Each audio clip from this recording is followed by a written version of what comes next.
रियासती वजीर finance T Harish Rao ने मरकजी वज़रा निर्मला सीतारामन और जी किशन रेड्डी पर गुमराहकुन बयान देने का इल्जाम आयद किया। गजवेल में मीडिया से बात करते हुए हरीश राव ने कहा कि वो मरकजी वजीर फाइनेंस निर्मला सीतारामन के गुमराहकुन बयानात की शदीद मजम्मत करते हैं, जिन्होंने तेलंगाना हुकूमत की जानिब से मरकज को नए मेडिकल कॉलेजेस की मंजूरी के लिए कोई दरखास्त मौसूल नहीं होने की बात कही, जबकि मरकजी वजीर किशन रेड्डी ने मरकज की जानिब से तेलंगाना को 8 मेडिकल कॉलेजेस मंजूर करने का दावा करते हुए गलत तशहीर की। उन्होंने कहा कि दोनों मरकजी वज़रा के बयानात में काफी तजाद है।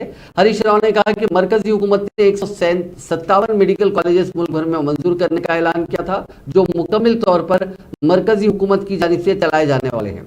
मरकज के इस ऐलान के बाद तेलंगाना हुकूमत ने खम्मम और करीमनगर के लिए 2 मेडिकल कॉलेजेस मंजूर करने की दरखास्त दी थी, लेकिन वहां पहले से खानगी मेडिकल कॉलेजेस कायम रहने का बहाना बनाते हुए तेलंगाना हुकूमत की दरखास्त को मुस्तरद कर दिया गया, जिससे ये वाज़ेह होता है कि मरकजी हुकूमत तेलंगाना के साथ नाइंसाफी कर रही है। इसी तरह नर्सिंग कॉलेजेस की मंजूरी में भी तेलंगाना के साथ नाइंसाफी की गई। इसके लिए मरकज के आयुष्मान भारत स्कीम पर अमलावरी न करने का बहाना बताया गया।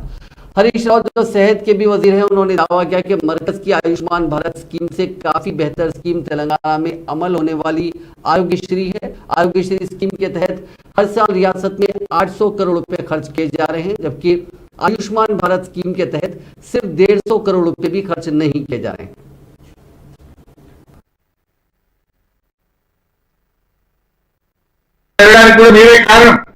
కానీ ఆ తెచ్చిన అప్పులను కూడా ప్రతి పైసాను కూడా మేము క్యాపిటల్ ఎక్స్పెండిచర్ మీద ఎక్కువగా పెట్టి తెలంగాణ సంపద పెంచే ప్రయత్నం చేసింది తెలంగాణ ప్రభుత్వం.